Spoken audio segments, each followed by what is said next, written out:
Sí, buenas tardes. Ok, bueno, iniciamos. Hola, buenas tardes. Buenas tardes, maestra Sandra. Bueno, iniciamos con Hola, esta Teresita. transmisión. Vamos a iniciar esta mesa de trabajo, que es la mesa de trabajo 5.2. Bienvenidos nuevamente a esta tarde en donde vamos a estar revisando diferentes temas, todos de suma importancia, con excelentes ponentes, todos ellos expertos en cada una de estas áreas que se van a estar presentando en esta mesa de trabajo. Bueno, dentro de esta mesa de trabajo, la línea temática que se estará revisando es la diversidad en el ámbito educativo. Como moderador, una servidora, Suzuki Mar Aldana. Y bueno, durante estos próximos 90 minutos vamos a estar revisando estos temas que a continuación voy a mencionarles. También les voy a presentar a cada uno de los ponentes que nos van a estar acompañando en esta tarde. Como ponentes para la primera exposición están las maestras Nancy Elizabeth Sánchez Fuerte y el maestro Rubicel del Rosal Melo. Ellos nos van a estar presentando la ponencia que lleva como título Alcances y retos de la inclusión educativa en la educación básica de México. El segundo ponente, de acuerdo al orden que se ha establecido en este coloquio, está el maestro Edgar Ricardo Ortega Sánchez con su ponencia Transversalidad en Educación Media Superior en Cárceles. Es una estrategia de investigación-acción en contextos incluyentes, conversiones, utilizando las TICs y el idioma inglés. Y la tercer ponencia que estaremos el día de hoy apreciando es la ponencia a cargo de la doctora Teresita de Jesús Cárdenas Aguilar y la maestra Sandra Micaela Nájera Saucedo. Ellos nos van a presentar un tema que lleva como título La espiritualidad en personal de educación especial.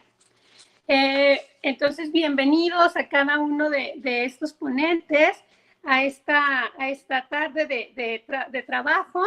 Y bueno, la dinámica, se las presentaré. La dinámica es la siguiente: tendrán 15 minutos para realizar su exposición, acercándose el tiempo de estos 15 minutos o ya para agotarse el tiempo de estos 15 minutos, les haré una pequeña mención en donde les avisaré que queda ya el tiempo corto, o les avisaré tal vez 3 minutos antes para que consideren y de ser necesario, pues bueno, vean los temas de más importancia para que nos los mencionen en la brevedad. Recordando, por favor, tener tus micrófonos apagados mientras está la participación de los compañeros. A todos los asistentes a esta tarde de esta mesa de trabajo, todas las personas que nos están viendo, les pedimos que si tienen alguna pregunta, alguna observación, algún comentario, nos lo hagan saber por medio del chat, por favor. Y nosotros al final de esta exposición estaremos leyendo todas estas preguntas y estos comentarios que se deriven en el chat. Ya que estemos en esta ronda de preguntas, bueno, abriremos los micrófonos para que nuestros ponentes nos hagan favor de aclarar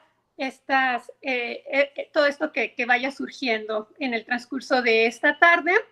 Y bueno, si tenemos al final tiempo, pues igual les pediré que entre nosotros hagamos una pequeña discusión sobre estos 3 temas que vamos a estar revisando en esta tarde, o si hay algunos detalles que se quisieran comentar para complementar cada una de sus intervenciones, serán bienvenidos. Entonces, pues bueno, no sé si hay algún comentario, alguna duda hasta este momento por parte de los ponentes. ¿Todo bien? ¿Todo claro? Perfecto. Entonces, bueno, como les mencioné hace un momento, vamos a iniciar en el orden que se estableció. Y bueno, le pediría a la maestra Nancy Elizabeth Sánchez Fuerte y al maestro Rubicel del Rosal Melo que por favor nos compartan su presentación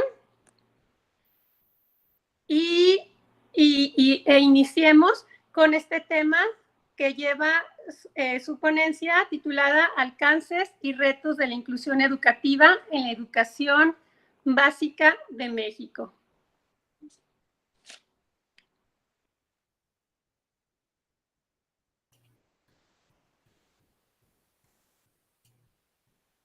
Muy buenas tardes a todos y a todas las que nos acompañan a través de su ponencia o incluso a través de las redes sociales de la Redie. Muchas gracias por estar aquí, esperando que en tiempos de pandemia todos ustedes y sus seres queridos se encuentren de lo mejor. Nuestro tema es alcances y retos de la inclusión educativa en la educación pública de México. Presentamos Rubicel del Rosal Melo y Nancy, una servidora.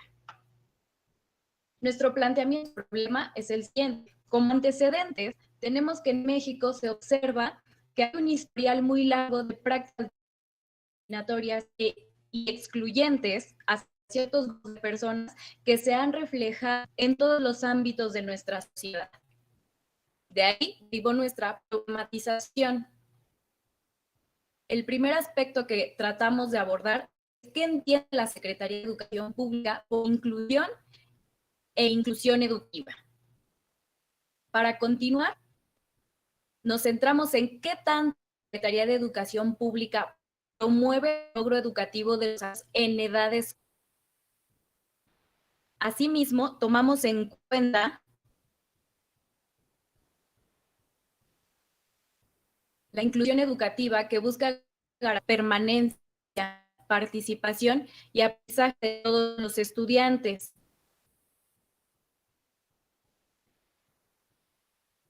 A través de una puesta en práctica que busca eliminar o minimizar las barreras que el de alumnos. De ahí surge la pregunta, ¿cómo es que la Secretaría de Educación Pública garantiza más de cómo orienta a los docentes y alumnos a la eliminación de dichas barreras discriminatorias?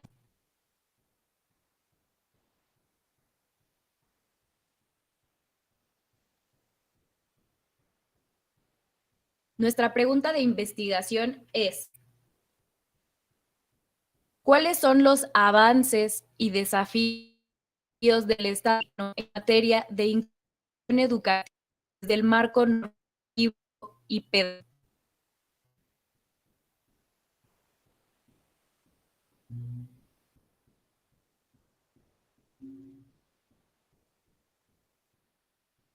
Tenemos dos objetivos.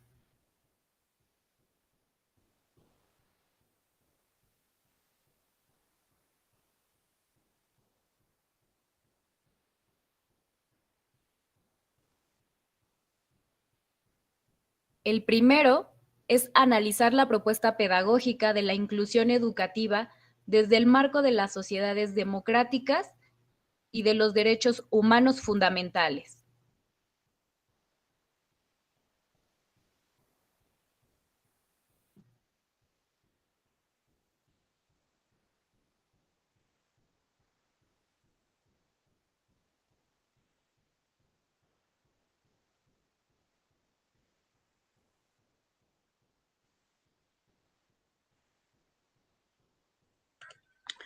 Muy bien. En este caso, el segundo objetivo de la investigación nos va a permitir la revisión de la incorporación de la inclusión educativa en la normatividad de nuestro país. ¿Cómo es que esta política se está gestando dentro del sistema educativo y en exclusivo dentro de la educación básica? Por favor. Siguiente diapositiva. Muy bien. La justificación que se tuvo para este trabajo es precisamente reflexionar sobre la cuestión teórica y práctica de la educación inclusiva en México y cómo es que ésta está teniendo una incidencia dentro de una escuela secundaria aquí en la Ciudad de México, que es donde se realizó el trabajo en este caso. Recordemos que la educación inclusiva se ha ido trabajando de diferente forma a partir de cada uno de los escenarios en este sentido. Y bueno, aquí es que este trabajo precisamente se enfoca en una secundaria para ver cómo es que se está dando este abordaje, cómo es que se están desarrollando las prácticas de educación inclusiva por parte de los diversos actores en este caso, padres de familia, alumnos y docentes en este sentido. Muy bien, siguiente diapositiva, por favor.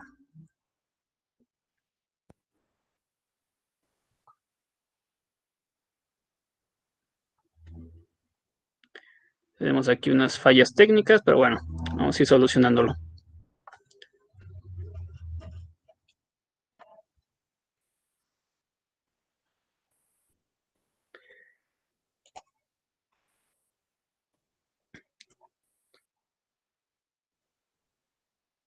Muy bien.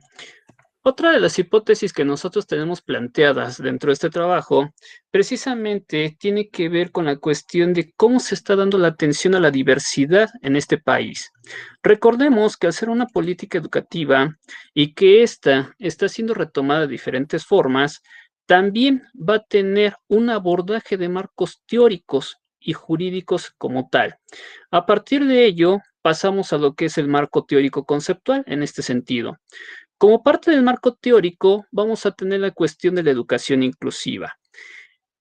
Lo primero que encontramos es que el concepto de educación inclusiva es un término polisémico.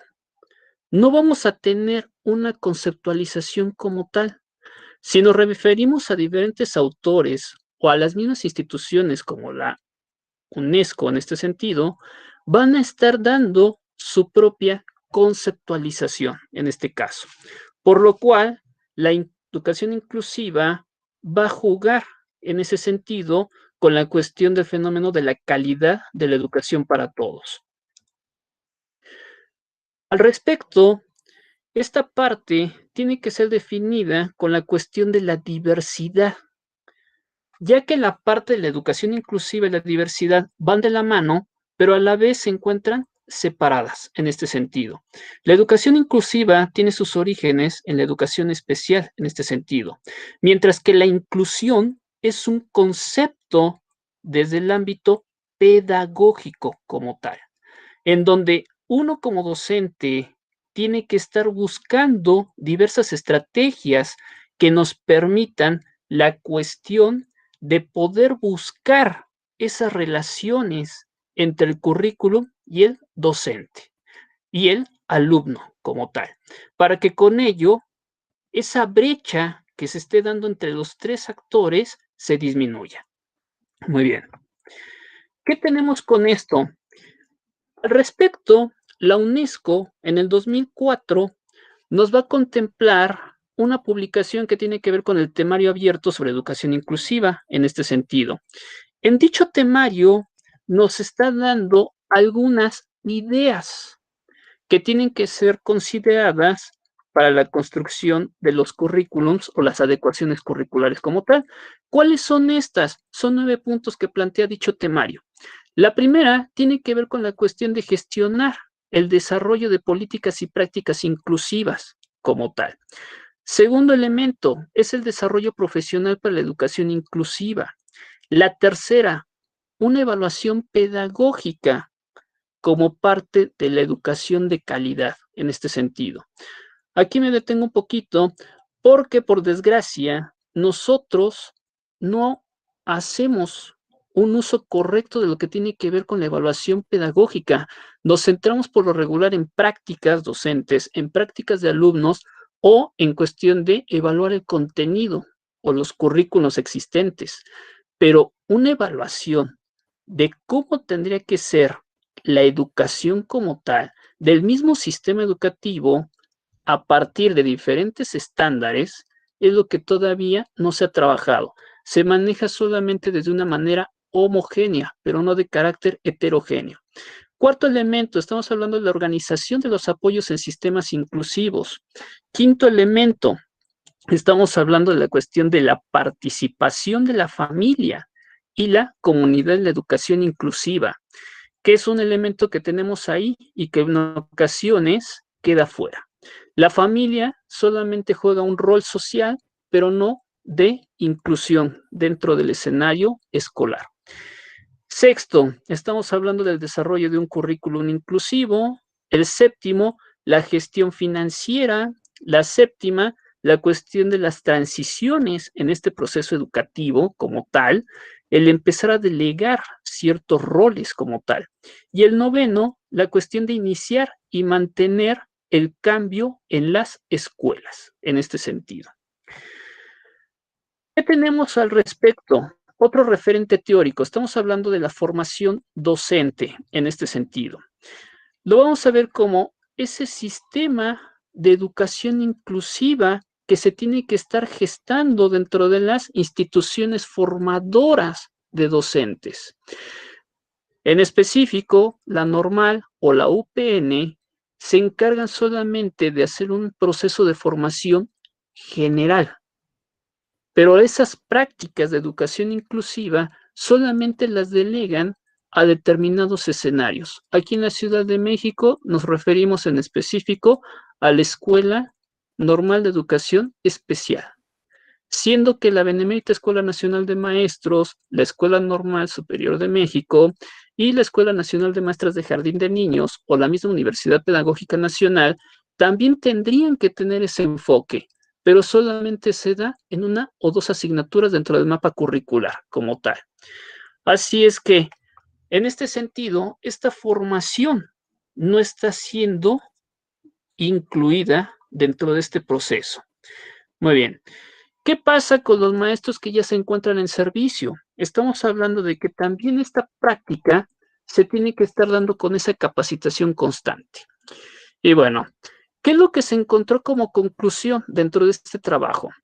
Estamos hablando que la inclusión educativa en México tiene un largo camino que recorrer. No basta con considerarlo un tema prioritario en la agenda pública, sino que tenemos que actuar también desde el quehacer cotidiano de los docentes, en este sentido, y no verlo como algo superficial, sino algo que sí se le tiene que empezar a dar una forma, una figura y sobre todo tenemos que tomarlo con seriedad. Segunda conclusión a la que llegamos, estamos hablando de la cuestión de los costos sociales de la exclusión. Y esto ahorita nosotros lo vemos reflejado con la situación de la parte de la pandemia que nos está provocando en cierta forma esta parte de exclusión. Estamos diciendo que somos inclusivos, pero ¿hasta qué punto lo estamos logrando? Siguiente conclusión. México ha adquirido compromisos a nivel de las políticas educativas como tal. Pero, ¿qué es lo que ha sucedido? Solamente han quedado plasmadas en un papel y tenemos que trasladarla realmente a prácticas y quehaceres cotidianos. Siguiente conclusión que tenemos en este sentido. Los avances que se han registrado en México han sido significativos, pero todavía nos hace falta trabajar en cuestión de equidad, en cuestión de inclusión y sobre todo que se vea reflejado como una realidad y no solamente como un mero discurso en este sentido. ¿Qué otra cosa tenemos como conclusión? Estamos hablando de que la Secretaría de Educación Pública ha desarrollado una serie de programas educativos con la intención de dar respuesta a las demandas educativas de la comunidad indígena, en este caso.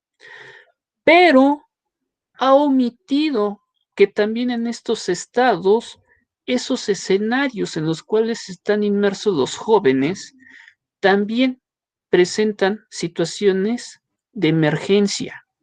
Hay situaciones de aislamiento en este caso, lo cual nos sigue manteniendo y preservando esos escenarios exclusivos como tal. Otra conclusión que tenemos, estamos hablando de que la educación inclusiva en México tendría que estar apoyada en políticas orientadas a reducir principalmente los obstáculos sociales y económicos en este sentido.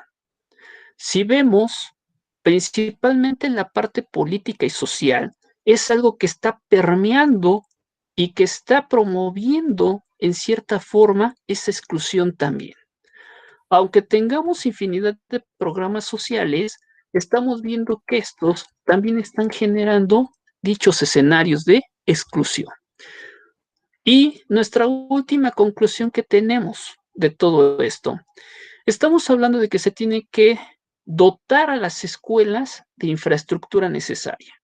Estamos hablando ya del siglo XXI y todavía encontramos escuelas que no tienen la infraestructura para poder captar a los alumnos, en este sentido, con alguna discapacidad motora. Siendo que desde 1993, la Ley General de Educación Pública establecía el concepto de inclusión y que se tendría que reformar esos espacios físicos como tal. Estamos hablando ya de 2 décadas y dichos espacios en algunas escuelas siguen sin aparecer en este sentido. Y bueno, a partir de ello, algunas de las referencias bibliográficas que contemplan este trabajo son las que se me presentan en la siguiente diapositiva. Y bueno, esto sería por parte de nuestra, y una disculpa por la cuestión técnica que se presentó al principio.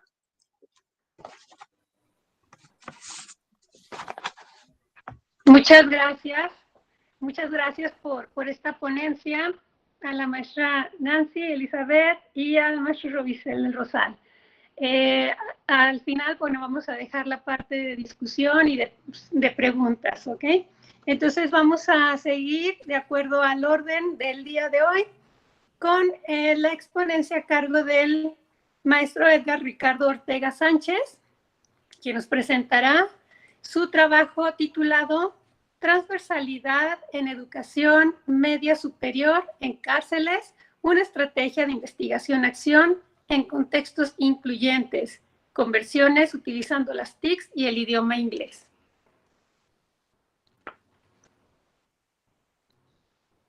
Maestro, si es tan amable de mostrarnos su presentación, por favor.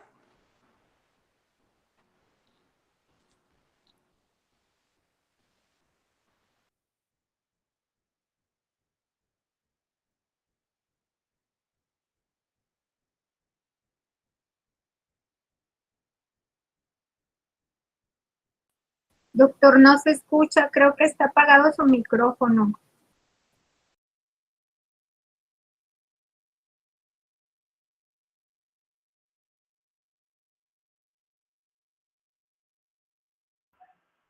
A ver, ahí estamos, ¿verdad? Sí, doctor, ahí se escucha.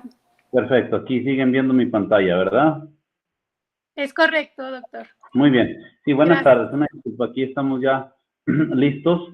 Pues bien, este es un trabajo de investigación-acción que se ha pues derivado concretamente de una experiencia exitosa en un centro de reinserción social, concretamente en el número 2 en Santiago Papasquiaro, Durango, en educación media superior. Y se titula el trabajo Transversalidad en Educación Media Superior en Cárceles, una estrategia de investigación-acción en contextos incluyentes. Conversiones utilizando las TICs y el idioma inglés. Presenta un servidor, Edgar Ricardo Ortega. Bien, pues este trabajo surge a partir de esta pregunta generadora y su respectivo objetivo. La pregunta es: ¿cómo se mejora la enseñanza y el aprendizaje mediante estrategias de trabajo transversal en educación media superior en contextos de encierro? Y el objetivo fue mejorar la enseñanza y el aprendizaje a través de estrategias de trabajo transversal en educación media superior en contextos de encierro, concretamente contextos de educación carcelaria. La contextualización la presento de manera breve en el siguiente organizador gráfico. El Colegio de Estudios Científicos y Tecnológicos del Estado de Durango, el CECITES, nace en 1993 con un plantel en Las Nieves, Villocampo, Durango. Luego evoluciona y van surgiendo convenios con autoridades penitenciarias. El primero se hace en el Cerezo número 1 en la capital del estado, y es un convenio entre CECITES y autoridades penitenciarias. Posteriormente se ofrece el servicio en el educativo y como tal, escolarizado en el Cerezo número 1 en Durango en el 97, luego en el mismo 97 en el CEFERESO o Centro Federal de Adaptación Social en Guadalupe, Victoria. Posteriormente aparecen los centros estatales de reinserción social o distritales, aparece en el Salto en el 2009 y aparece en el 2011 en Santiago Papasquiaro. Luego se atienden también los centros para menores infractores. Y bien, pues a nuestro centro tiene 9 años con una modalidad escolarizada educación media superior en cárceles. Los referentes teóricos, de manera breve, tienen que ver con lo siguiente. Primero, vemos que la transversalidad se ve como un enfoque que pretende mejorar la calidad educativa, superando la fragmentación de las áreas del conocimiento y desarrollando una visión holística que promueve la aprehensión de valores, formación de actitudes, sentimientos, maneras de entender el mundo y relaciones sociales en un contexto específico. Estos elementos asocian a la necesidad social de introducir las preocupaciones de una sociedad en el diseño curricular y las prácticas educativas. De la Vega, como existe en Ocampo 2013, bueno, asumimos con esta definición que en la cárcel la transversalidad es un trabajo nada sencillo, porque tiene una pretensión no solo de sintetizar el conocimiento que de allá de por sí es difuso en media superior con tantas asignaturas, planes de estudio y demás, ¿no? Pero aquí la visión holística de la transversalidad ayuda a que del currículum puedan sintetizarse y concretarse en un solo trabajo para generar un producto integrado. Bueno, ¿cómo se trabaja la transversalidad de manera general en educación media superior? Parte primero de la identificación de aprendizajes comunes en asignaturas diferentes. En este caso fueron 3 asignaturas. Fue física, fue inglés y fue informática. Después de que se identifican los aprendizajes comunes, se establecen contenidos de cada asignatura y pasamos a la proyección de las evidencias por asignatura y pasamos también a la planificación de un proyecto integrador que consuma los contenidos acordados, y eso nos ofrecerá un resultado diferente por las evidencias, otro resultado para el proyecto y un gran resultado que no se ve en la pantalla para todo el trabajo. Bueno, en términos de ajustes razonables y competencias en educación media superior concretamente, las competencias se ven como metas finales y también procesales, es decir, algo que se tiene que alcanzar, pero algo que se tiene que ir logrando durante el proceso. Las adecuaciones razonables, aquí, concretamente en la cárcel, se ven como ajustes de enseñanza, ajustes de aprendizaje, pero que son contextuales. Más que en ningún lado, creo que aquí la contextualización, los ajustes, la adaptación se logra en la cárcel como... o más bien se precisa en la cárcel como en ningún otro lugar. Las competencias, a partir de la definición del modelo educativo 2017 de la SEP en media superior, dice que las competencias y las adecuaciones en la transversalidad curricular en contexto y necesidades de aprendizaje tienen una relación estrecha, es decir, que competencias, adecuaciones y transversalidad son una sola cosa para este contexto. En este mismo sentido, el aprendizaje siempre se pone al centro, y los contenidos y los productos se ponen a los lados, así como se los expresé en el diagrama anterior.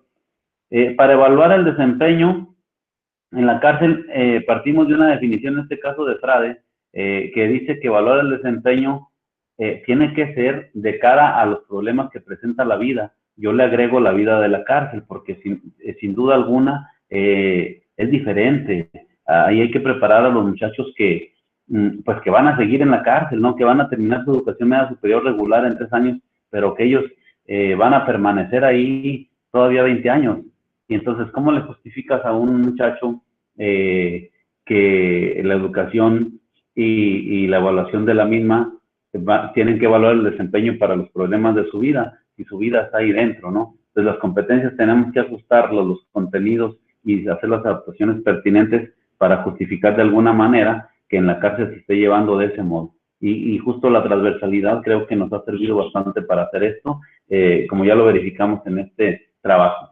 La metodología, aparte del modelo de investigación-acción que plantea Kemis en 1989, y concretamente tiene que ver con la planificación, la actuación, la observación y la reflexión de un plan de acción.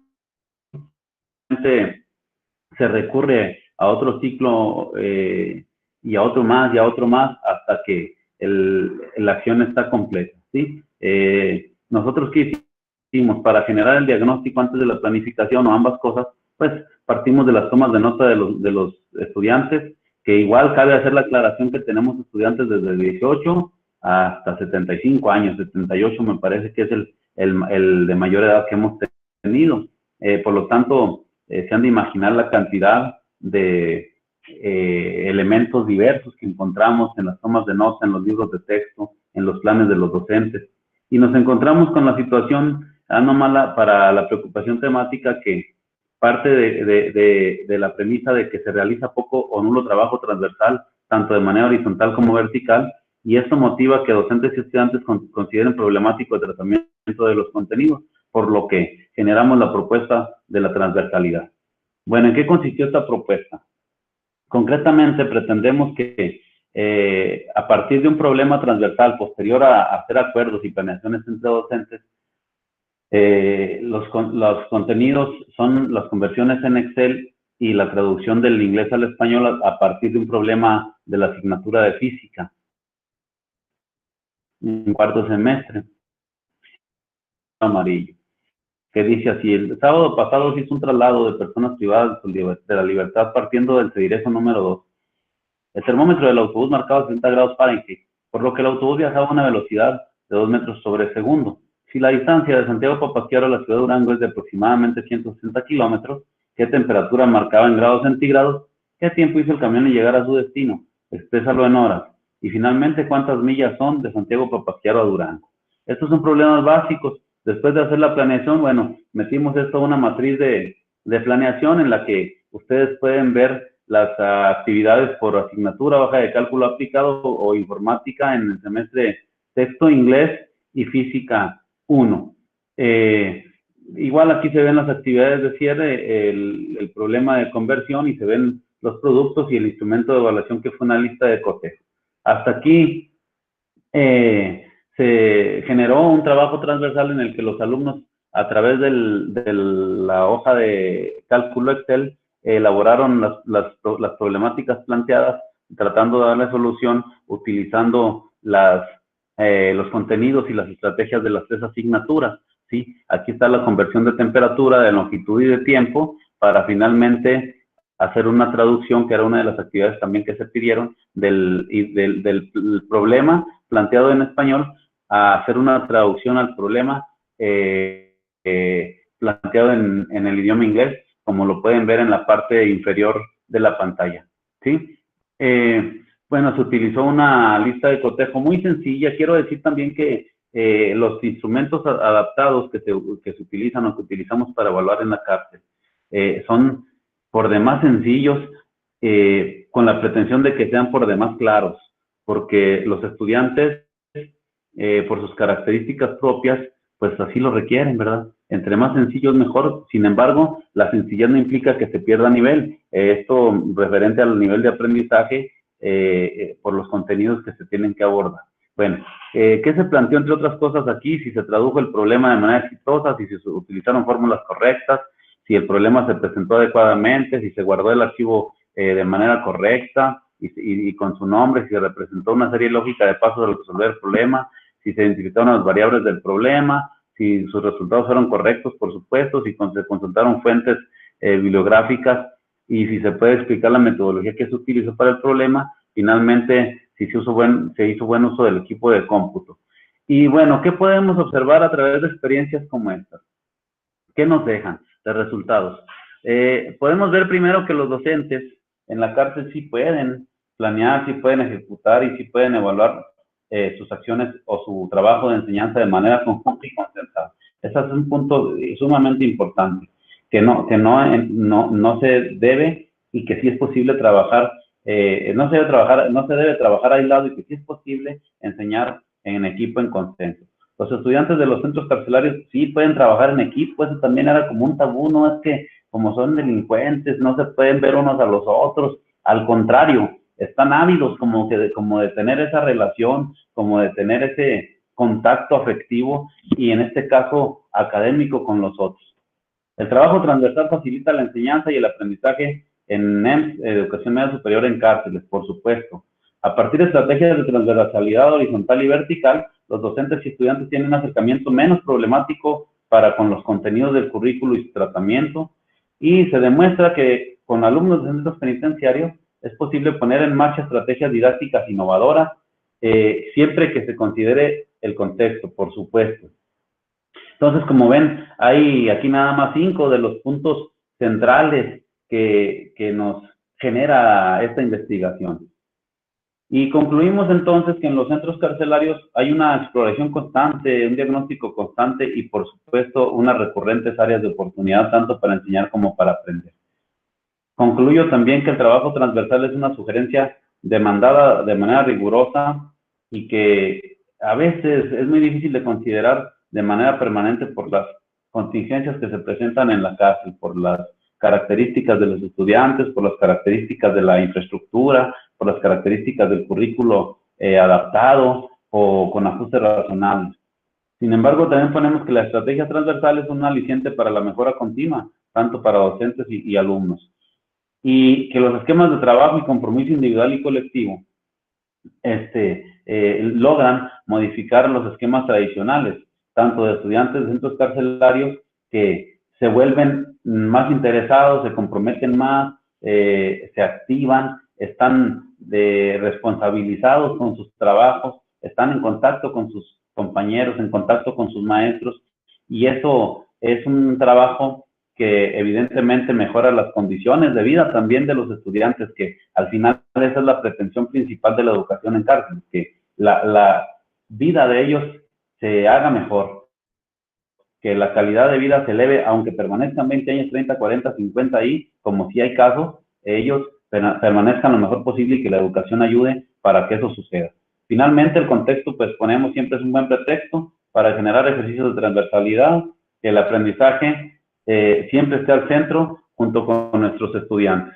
Entonces es así como concluyo argumentando y enfatizando que la transversalidad es un procedimiento, una herramienta, un recurso pedagógico y didáctico para hacer mejores maestros y para hacer mejores estudiantes, afuera por supuesto, pero también dentro de la cárcel.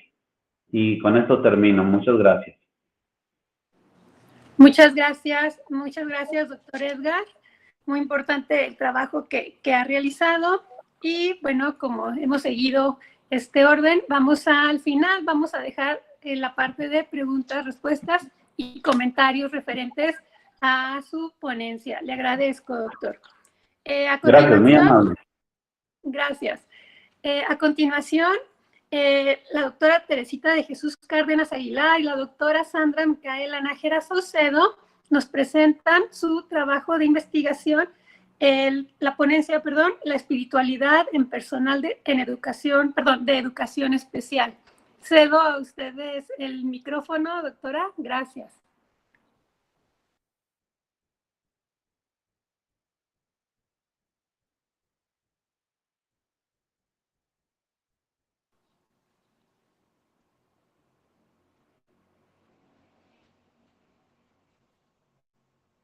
Doctora, tiene cerrado su micrófono.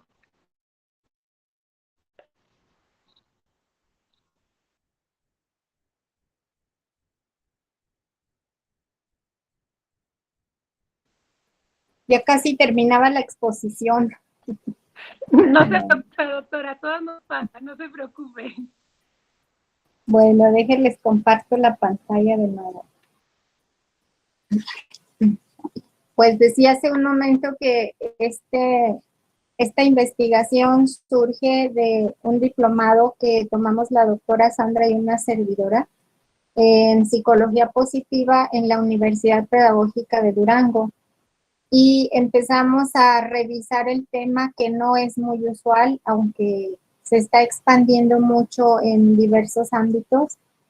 Y el trabajar la espiritualidad, pues es un asunto especial porque hubo que ir consiguiendo datos, autores que trabajaran esto de manera científica, lo podríamos llamar así. Se decidió aplicarlo en personal de educación especial, ya que se considera que es uno de los ámbitos educativos que desempeñan un trabajo muy fuerte por las características de la población que atienden. Hay niños con dificultades emocionales muy fuertes, con problemas de conducta, con problemas físicos, con situaciones familiares difíciles, con agresiones, en fin, una serie de circunstancias que los docentes de este nivel tienen que afrontar y requieren de algún medio que los haga enfrentar tales situaciones. Encontramos entonces que la espiritualidad se convierte en un medio de afrontamiento para la situación laboral de los maestros de educación especial. Para encontrar un sustento teórico, pues no era sencillo encontrarlo, porque al ir revisando bibliografía, había temas dedicados para chamanes, había el término de espiritismo, había pues un sinfín de textos relacionados en cierta forma con el tema, pero nosotros hemos estado buscando el punto científico del estudio y encontramos que pues sí hay ya investigaciones con toda una estructura de carácter científico que se han ido desarrollando en psicología, en salud, en educación y en el ámbito laboral. He seguido yo trabajando el tema y la verdad cada vez encuentro más investigaciones. Se han trabajado en diversos países, predominantemente en América Latina. Esta investigación está sustentada por estas preguntas. Primero, tratamos de ver cuáles son las prácticas de espiritualidad del personal de la Zona 4 de Educación Especial de la ciudad de Durango. También revisamos cuáles son los ámbitos de espiritualidad de este grupo de estudio, cuál es el nivel de espiritualidad que presentan, y luego se hizo un estudio correlacional del nivel de espiritualidad con algunas variables sociodemográficas que incluimos en el estudio. Teóricamente encontramos un punto muy adecuado para esta investigación, que es la psicología positiva. Esta psicología es una ciencia muy nueva, surge en 1998 con Martin Seligman, que era el presidente de la Asociación Americana de Psicología. Él y su grupo de investigadores empiezan a oponerse a que la psicología solo estudie la parte patológica de la persona, sus problemas de personalidad, problemas emocionales, mentales, y traten de corregir esos problemas. Ellos consideran que cada persona tiene sus propias fortalezas que le permiten afrontar la vida diaria y que le permiten afrontar dificultades muy fuertes, a veces catástrofes, que suceden en la vida de las personas. Él crea el libro que aparece aquí en la pantalla y empieza a trabajar precisamente el bienestar de las personas, ¿verdad? Cómo mejorar su vida. Dentro de estas fortalezas de carácter, en el libro aparece el apartado de trascendencia como una fortaleza personal, y ahí viene una de las virtudes de carácter, una de las fortalezas, que es la espiritualidad. Entonces, con este punto encontrábamos ya una teoría, un sustento teórico, una ciencia que respalda a la espiritualidad. Y revisando bibliografía también se logró encontrar un modelo conceptual, un modelo multidimensional de conexión espiritual. Esto implica que cada persona, más allá de sus creencias, de sus religiones, en fin, de su fe o de no tener fe, tienen ciertos ámbitos en los cuales se va desarrollando la espiritualidad. El primero es una conexión intrapersonal que nos habla cómo cada uno de nosotros vamos relacionándonos con nosotros mismos. Es como entrar en uno mismo a través de diferentes prácticas, como un momento de silencio, una meditación, una sensación de sentirse bien con uno mismo en un momento de tranquilidad. Otro ámbito es la conexión interpersonal. Esto tiene que ver cómo nos desarrollamos con los demás seres, con todos los seres que nos rodean. Y habla de que las personas sentir respeto por los demás, al tratar de ayudar a otros, al tratar de fortalecer sus relaciones con otros seres y con otras personas también. Bueno. El último ámbito que ellos trabajan en el modelo es la conexión transpersonal. Esto tiene que ver en cómo yo me relaciono con algo que considero superior a mí, con quien considero que me ha creado, con una fuerza superior, puede llamarle Dios, puede ser universo. Cada uno tiene su propia manera de interpretarlo. Y dentro de este modelo también se van presentando una clasificación de diferentes prácticas de espiritualidad que desarrollan los seres humanos. El primer tipo son las prácticas holísticas, entre las cuales se menciona la meditación, la práctica del yoga, el leer escritos sagrados de cada religión, y no por la religión misma, sino por la necesidad personal y la satisfacción de leerlos. También incluye el ayudar a otros y el llevar una alimentación sana en la que se identifica sobre todo Ayurveda. Otro tipo de prácticas son las prácticas religiosas. Incluye hacer oración, asistir a servicios religiosos, entrar a las reglas y a los rituales de cada religión, compañeros de religión, leer escritos sagrados, pero como una regla que la religión presentan las prácticas psicológicas en donde se ubica sobre todo la psicología gestal,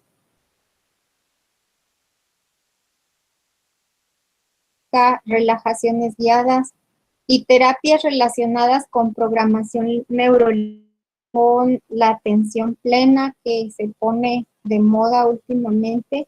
Incluso las constelaciones familiares se encuentran en este rubro. La metodología de esta investigación se ubica en un enfoque de tipo cuantitativo, es no experimental, transversal, descriptivo y también implica un estudio correlacional. Se estudió a 80 docentes de la zona 4 de educación especial en la ciudad de Durango, todos ellos en activo todavía y con disponibilidad para responder el cuestionario. Fue una muestra no probabilística con una encuesta y se utilizó como instrumento un cuestionario para medir la espiritualidad o las prácticas de espiritualidad, que no se logró encontrar uno adecuado, ya que algunos instrumentos medían los ámbitos de la espiritualidad, otros medían las prácticas de la espiritualidad, otros medían incluso la religiosidad de las personas, y entonces pues se hizo una combinación de ese cuestionario de religiosidad y se construyeron ítems para atender a cada uno de los ámbitos. Los resultados de este análisis muestran que los ámbitos de espiritualidad que predominan en el personal de la zona 4 de educación especial son sobre todo en el ámbito interpersonal, son personas que les gusta relacionarse con los demás y sobre todo que sienten respeto por los seres vivientes, que ayudan a las demás personas y que aceptan y respetan la diversidad. Esta es una de las ventajas de la psicología positiva, que nos permite ver las características positivas precisamente de las personas. Lo que menos se presentó fueron los ámbitos transpersonales y el intrapersonal, porque en lo transpersonal, pues no hay mucha frecuencia de resultados en cuanto a sentirse conectado consigo mismo o con un ser superior. Eso no se presentó mucho. Tampoco hubo mucha incidencia en sentirse en armonía con uno mismo y en realizar meditaciones. Otro punto importante en el análisis descriptivo fueron las prácticas de espiritualidad que desarrolla esta población. Predominan las prácticas holísticas en las cuales se presentó más el ayudar a otras personas. Creo que es algo que caracteriza a la gente de educación especial, bueno, al menos en esta población. También se presentan mucho las prácticas religiosas en relación a hacer oración en algún momento del día para sentirse apoyado, fortalecido por un ser superior. Y lo que menos se presentaron fueron las prácticas holísticas, como la práctica del yoga, la regresión hipnótica y algunas otras prácticas psicológicas. En cuanto al análisis descriptivo, el resultado fue que el personal presenta un nivel moderado de espiritualidad.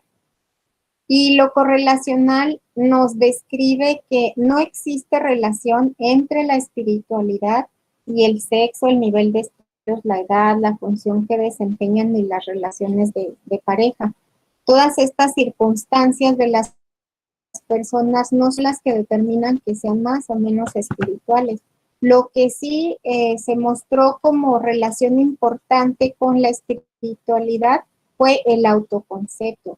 ¿Cómo se considera la persona a sí mismo en cuanto a lo espiritual y a lo religioso?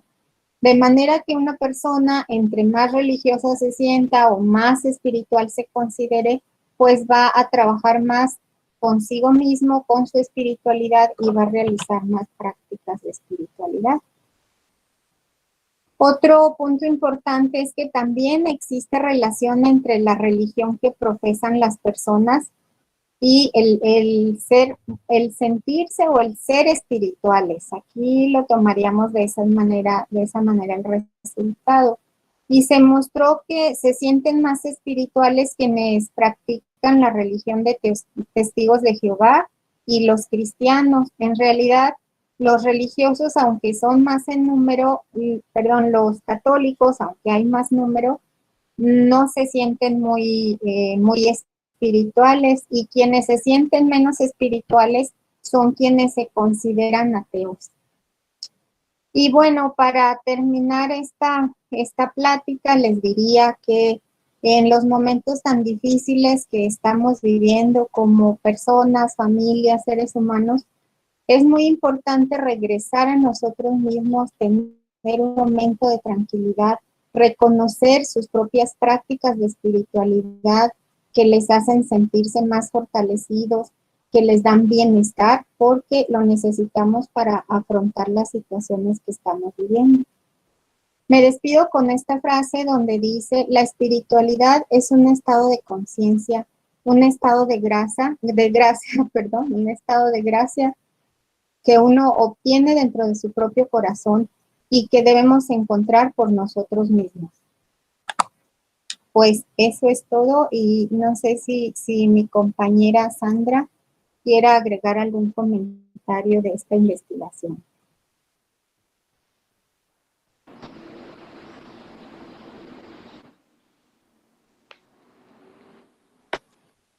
Sí, adelante, doctora Sandra, si gusta hacer alguna intervención. Sí, muchas gracias. Solamente podría agregar que pues estos temas de investigación pues nos refuerzan todos los elementos positivos, como ya lo mencionó la doctora Teresita, y esta investigación en particular que estamos presentando pues nos hace regresar a esa parte muy importante del ser de cada uno de nosotros. Y pues sería todo, nada más felicitar a todos los ponentes por su experiencia en investigación que nos han compartido. Muchísimas gracias. Al contrario, Gracias. al contrario, muchas gracias, doctora Teresita y doctora Sandra, muy interesante la intervención, este trabajo de investigación que han realizado. Bueno, vamos a la última fase de esta mesa de trabajo, en donde, bueno, es la parte de preguntas y respuestas, que, bueno, al parecer, dentro de lo que es la página en donde se está transmitiendo, bueno, no hay al momento, nadie ha expresado alguna pregunta sobre esto. Entonces, bueno, vamos a hacer entre nosotros un cierre sobre esta mesa de trabajo y los quiero invitar a reflexionar sobre cada uno de estas intervenciones, las cuales, bueno, de manera personal quiero felicitarlos porque son investigaciones muy interesantes, cada una de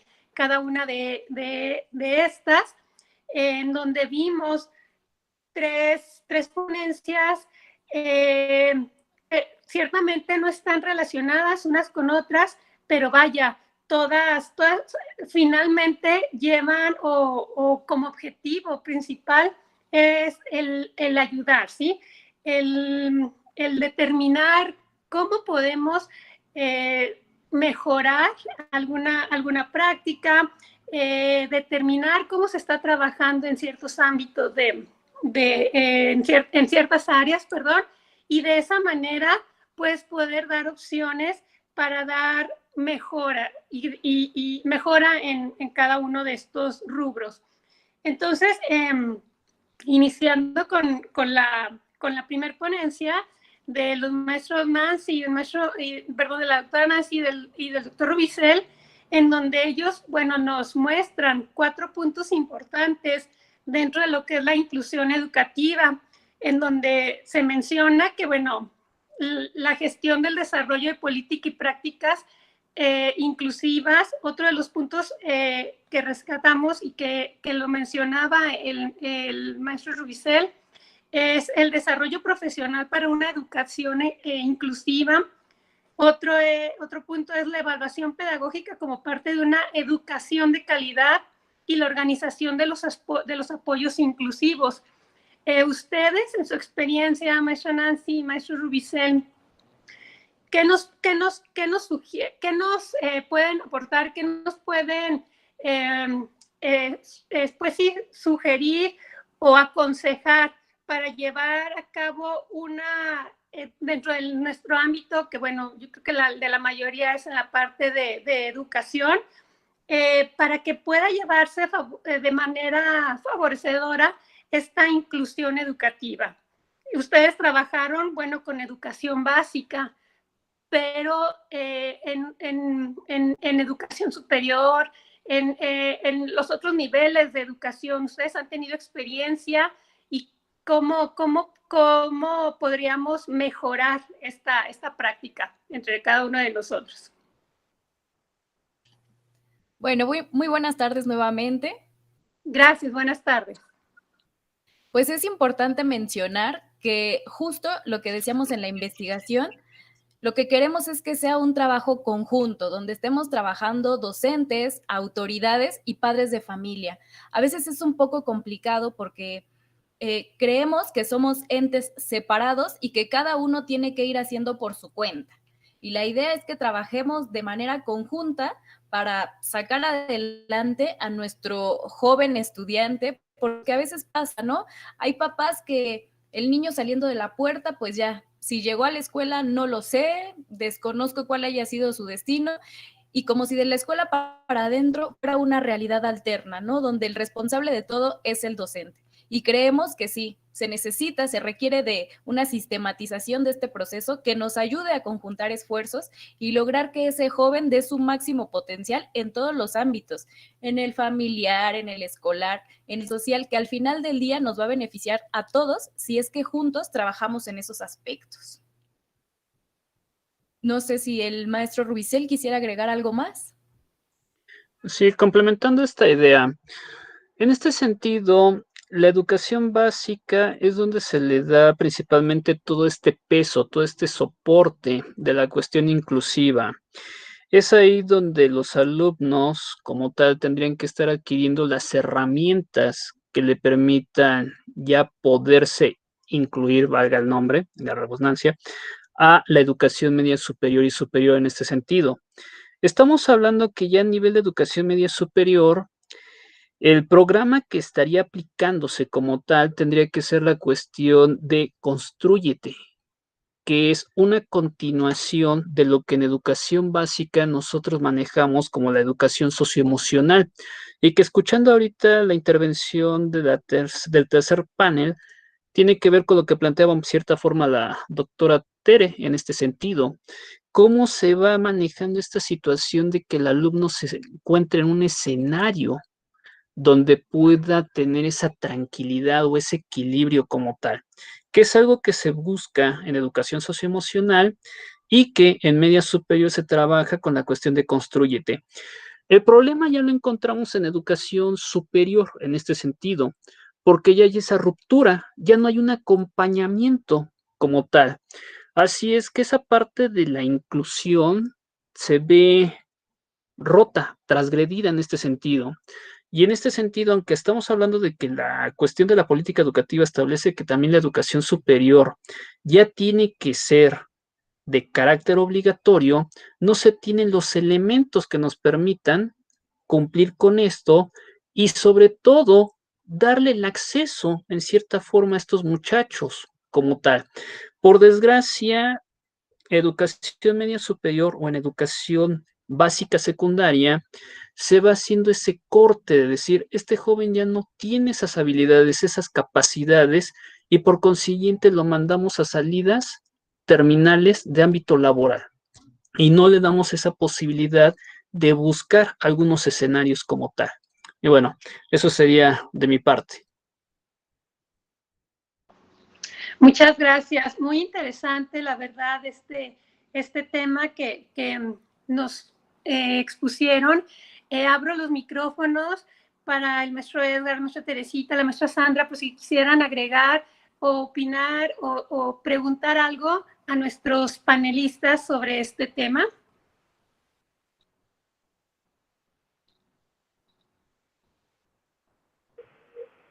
Sí, bueno, no, pues felicitar a los ponentes en primer lugar porque inclusión educativa creo que es un tema que siempre va a estar presente, puesto que las prácticas educativas que evolucionan y que evidentemente necesitan adaptarse a las nuevas realidades, tal como lo estamos viendo ahorita, ¿verdad? La inclusión educativa es un punto, creo que coyuntural de la cuestión educativa dentro de cualquier proceso, ¿no? Pero concretamente, en términos de nueva normalidad ahora, en términos pandémicos, deberíamos de tener ese enfoque y por lo tanto los estudios son muy relevantes en cuanto a las aportaciones que nos ofrecen. No se diga en el sentido de que los estudiantes requieren tal o cual adaptación o atención específica, y asimismo también los sistemas educativos o las instituciones o las áreas pertenecientes a la SEP, en este caso en el Estado mexicano, creo que hay muchas cosas por hacer. Entonces, pues desde mi punto de vista, creo que me parece una investigación relevante en suma por lo que ya dije, que reitero, que la inclusión debe ser una parte operativa, una parte práctica. Me parece que le falta mucho en este sentido, ¿verdad? Hay mucha teoría, hay desarrollado muchos modelos, hay muchas sugerencias, hay mucha literatura al respecto, pero me parece que también hay mucha demanda operativamente, hay mucha demanda de los agentes educativos, tanto de los docentes como de los discentes, como de padres, como de autoridades, pero concretamente centrándonos en el alumno hay mucha necesidad de atención y hay mucha necesidad de que en términos prácticos se haga realidad la teoría. Y estas investigaciones, pues creo que en gran medida aportan a eso, si es que maestro Rubicel y su compañera, mi felicitación. Muchas gracias, doctor Edgar. Y sí, vaya que tenemos que trabajar bastante en esta parte de materia educativa y como bien lo mencionaron, el maestro Rubicel y la maestra Nancy, dentro de la inclusión educativa en México, pues bueno, hay un largo camino todavía por recorrer. Hay mucho todavía que investigar, mucho que aprender sobre este tema. También mencionaban en sus conclusiones que, bueno, no basta con considerarlo un tema prioritario dentro de la agenda pública, ni orientar los programas públicos dentro de lo que es materia educativa hacia un cambio de actitud docente, lo cual es muy importante, pero aún no es suficiente, Entonces, mil gracias por esta aportación. Vamos ahora a comentar un poquito. Bueno, perdón, no sé si quieran agregar algo a esta ponencia, alguno de los otros ponentes. Bueno, vamos a... Sí, permítame. Perdón. Sí, disculpe. Gracias. Sí, no, por nada. Aquí algo muy importante que mencionaron ahorita en los comentarios y durante la investigación de la ponencia que nos hicieron el favor de presentarnos, yo considero que algo muy importante también es la inclusión socioemocional. ¿Qué tan abiertos estamos nosotros como docentes, ¿sí? A aceptar, apoyar y a desarrollar en los niños las herramientas y todos aquellos recursos de afrontamiento para que estos niños se integren a nuestros grupos escolares, a nuestras escuelas, con ese afecto, con ese arropamiento que les podemos dar. No es solamente aceptarlos en nuestro grupo, darles las mismas oportunidades para que se muevan físicamente dentro del aula, para las relaciones con los demás, sino también que los apoyemos, que les demos esas herramientas, esos instrumentos para que ellos se sientan parte de, y que estén dentro del grupo escolar. Creo que esto es muy importante, que los docentes nos convirtamos en líderes para crearle a los niños esos ambientes de equidad, de inclusión. Entonces, también una felicitación al maestro Rubicel y a la maestra Nancy por el trabajo que nos han presentado. Muchísimas gracias. Gracias, maestra Sandra. Y nuevamente, muchas gracias a la maestra Nancy y al maestro Rubicel. Continuando con estas ponencias, el maestro Edgar Ricardo también nos presentó un tema sumamente importante y como mencionaba la maestra Sandra, con respecto al comentario que hizo el maestro Rubicel y la maestra Nancy, esta parte de la inclusión, esta parte de la educación en donde hay que considerar los diferentes ámbitos, ¿verdad? En donde se lleva a cabo los diferentes contextos, en donde se lleva a cabo la educación. Es de suma importancia y bueno, en este tema tan importante y que muchas veces no consideramos a esta parte escolar, ¿verdad? Estas personas que, bueno, en estos momentos o hay quienes, bueno, ya salieron de esta situación, que están ahora ya conviviendo de manera libre, que en muy pocas ocasiones se consideran estudios, ¿verdad? En donde se considera a las personas que están dentro de una cárcel. Entonces, es difícil la situación simplemente por la que ellos atraviesan en ese momento es complicada. Entonces, bueno, aquí el trabajo que realiza el maestro, el doctor, Edgar, en donde, bueno, él ve la transversalidad dentro de lo que es la educación media superior, incluyendo, ¿verdad? Contextos incluyentes, vaya la redundancia, empleando también estas nuevas tecnologías y el idioma inglés, bueno, es muy, muy, muy importante que dé a conocer estos resultados. Cómo mejorar, como él mencionaba en su ponencia, cómo mejorar la enseñanza y el aprendizaje mediante estas estrategias de trabajo, ¿sí?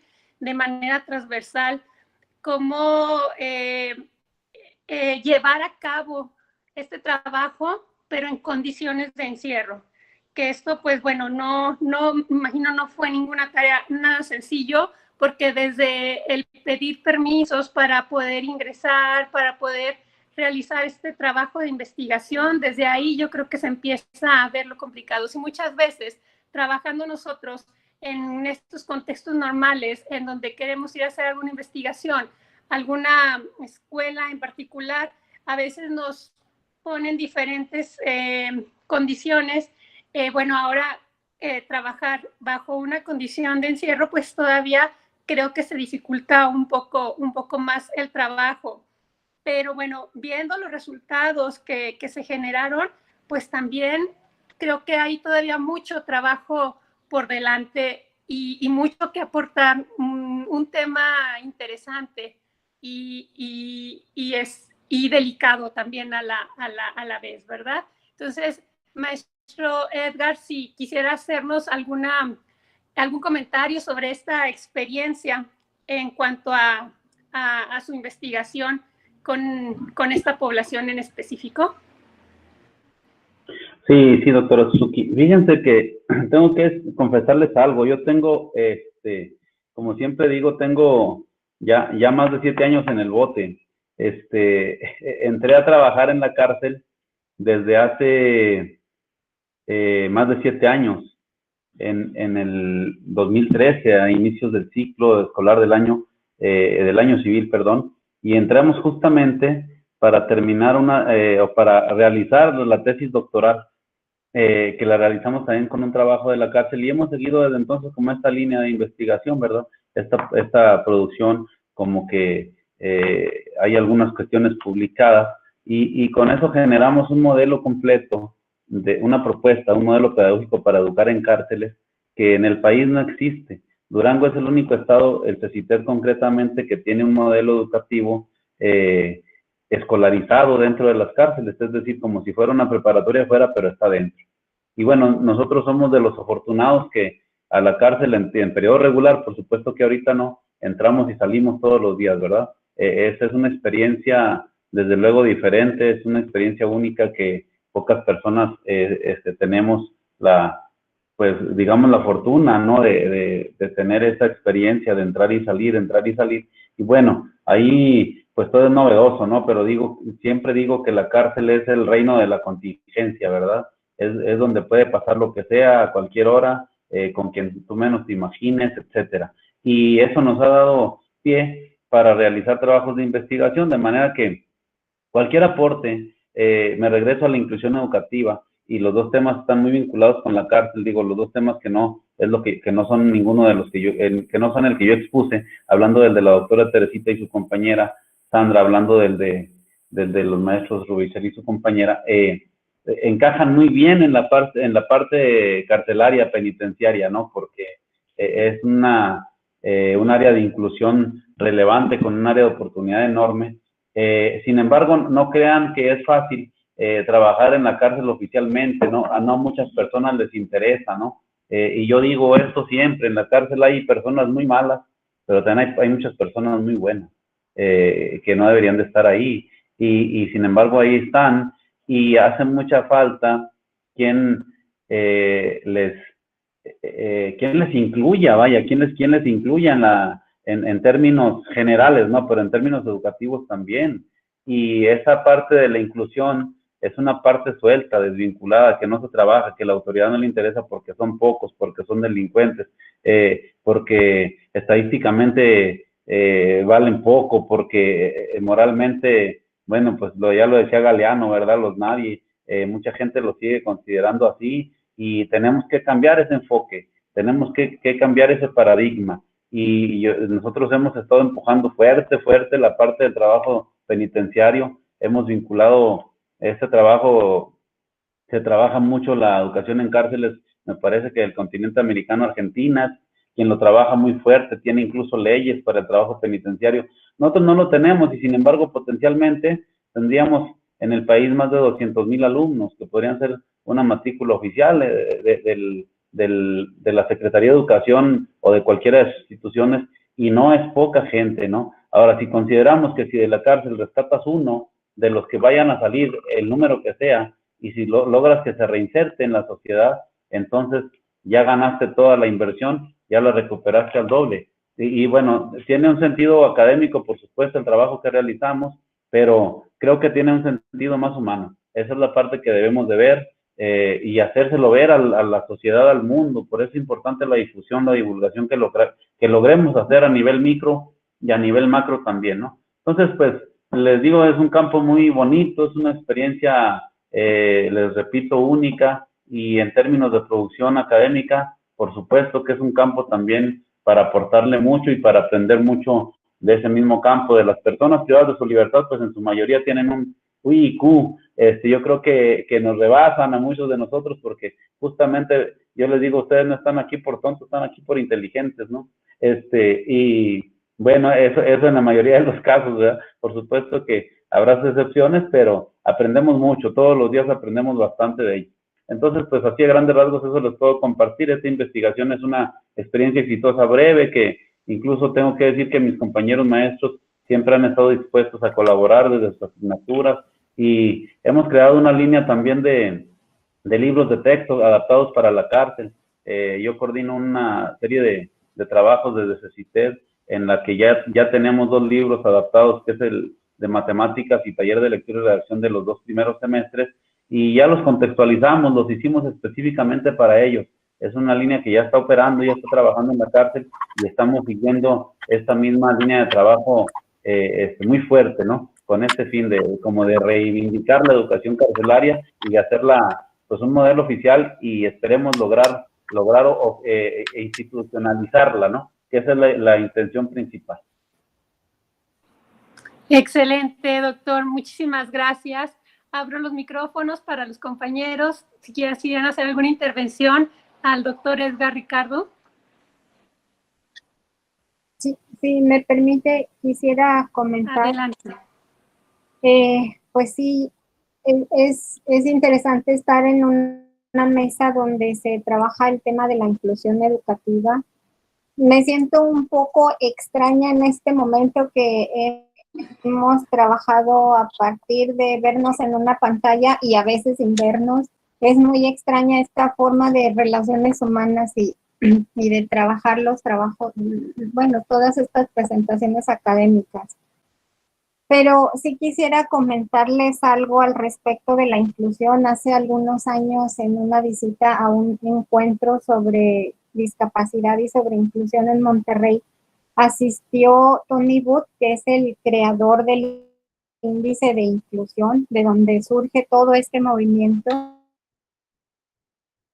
Una frase terriblemente cierta, decía que él había viajado por todo el mundo y que se había dado cuenta que no había escuelas inclusivas, que hay escuelas en proceso de inclusión. Él refiriéndose a que es muy todas las diferencias que establecemos unos entre otros, que el día en que todas las diferencias se eliminen, el día en que seamos iguales, ese día de verdad va a haber inclusión. Y tenemos aquí una muestra con el doctor Edgar, a quien admiro mucho porque sé que desde hace años ha estado trabajando con gentes que están recluidas. Admiro mucho que entra ahí, que sale bien y que está aportando todo un sistema educativo casi para el ámbito carcelario. Eso es abrirle camino a los que están excluidos, incluso encerrados. Eso es darles casi las mismas oportunidades o un poco de las oportunidades que tienen los de fuera. Y en el momento en que estamos viviendo todos, este momento en que estamos tan encerrados, creo que la inclusión ha tenido una regresión enorme. Los logros que teníamos están retrayéndose por todos los niños que no tienen los medios electrónicos, los medios económicos, y entonces la inclusión se queda de lado y vuelve a formar parte de un discurso político que no se ha logrado aplicar en las aulas, en el trabajo, en las escuelas. Entonces, sí creo que hay un compromiso de luchar porque nuestros niños, bueno, hablo desde mi ámbito, los estudiantes no se queden fuera, no se queden fuera de una posibilidad de educación con los recursos que tengan, porque creo que estamos retrocediendo cerca de 100 años. En un estudio histórico que hicimos de Durango revisaba que uno de cada 60 niños en 1910 podía recibir instrucción pública y una niña de cada 130 niñas en el ámbito rural podía recibir instrucción pública. Entonces estamos regresando a ese momento por todos los niños que se nos están quedando fuera de la educación. Entonces, pues mi admiración al maestro y al maestro Rubicel también, a Nancy, que se han ocupado de estos temas que implica como salvar en lo que podamos ayudar a quienes han estado segregados. Es todo, gracias. Muchísimas gracias, Gracias, doctora, por sus comentarios. Totalmente de acuerdo con lo que menciona. Y bueno, y continuando con el tema que nos estuvo la doctora Teresita de Jesús y la maestra Sandra Micaela, también un tema muy bonito, muy, como decía la maestra Teresita, es un tema que posiblemente no muy estudiado, pero tan importante. Sobre todo yo creo que en estos momentos que estamos empezando, es donde muchos de nosotros creo que lo hemos vivido con una mayor, bueno, le hemos invertido mayor tiempo y le hemos dado, yo creo que incluso hasta una importancia más de la que le dábamos, ¿sí? Para independientemente, como decía la doctora Teresita, independientemente de la creencia, de la religión, todas estas prácticas que se llevan a cabo. Y en esta parte de la educación especial con personal, educación especial, que es también algo tan complicado, me imagino, tan difícil, pero tan bonito, yo creo, el momento de estar trabajando con estas personas, toda la parte que se puede recibir de estas personas, porque son personas que absolutamente no tienen ninguna maldad, son, yo creo que una experiencia única el trabajar en esta área. Y bueno, poner en práctica, ya sea la parte holística, la parte religiosa, la parte, la práctica psicológica. Híjole, yo creo que, bueno, en este caso nos mostró un trabajo que iba específicamente a una población, pero imagino que, bueno, de este tema, bueno, a lo mejor ya tienen algunas otras investigaciones con algún otro grupo de personas, y la satisfacción que queda como investigadores, imagino que ha de ser bastante grande, bastante satisfactoria. Me gustó mucho también la frase con la que cerraron. Entonces, como experiencia personal, maestra Teresita, maestra Sandra, ¿qué nos pueden comentar al respecto? Bueno, me voy a adelantar un poco a mi compañera. Sí he realizado algunas otras investigaciones porque mi área de trabajo es con niños con problemas de aprendizaje, ahorita en escuela regular, pero tengo compañeras en escuelas de educación especial donde se reciben alumnos con discapacidades severas.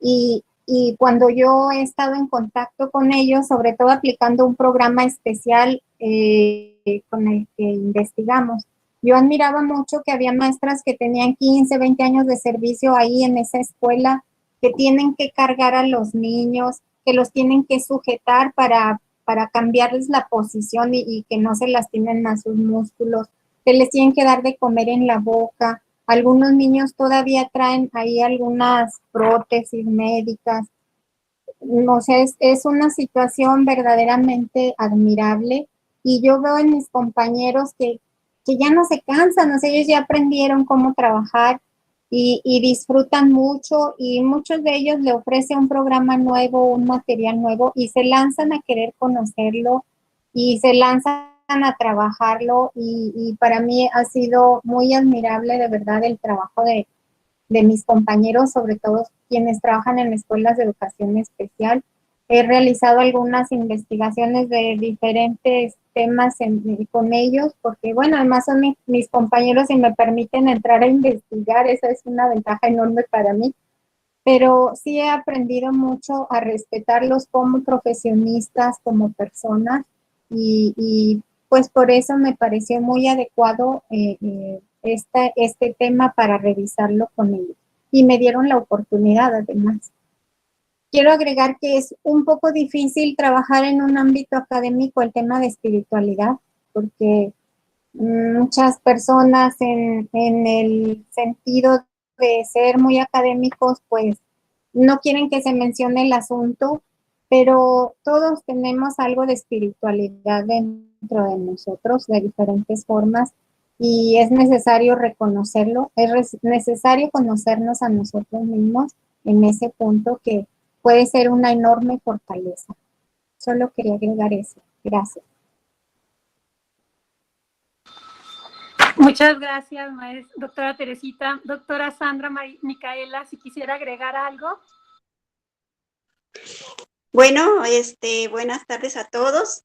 Yo lo que podría agregar es que este tema nos lleva un poco a reconocernos a nosotros mismos como personas que tenemos esa parte que muchas veces está oculta, pero que al estar trabajando en la espiritualidad nos damos cuenta de que dentro de nosotros hay esa parte muy importante de la que muchas veces no nos damos cuenta.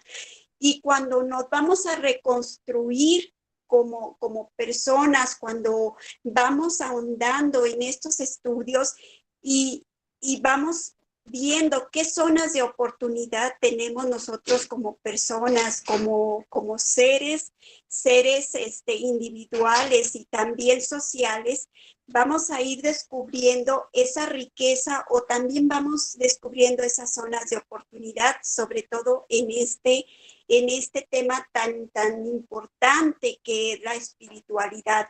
Y cuando somos docentes, pues esta necesidad de conocernos, pues se hace aún más urgente.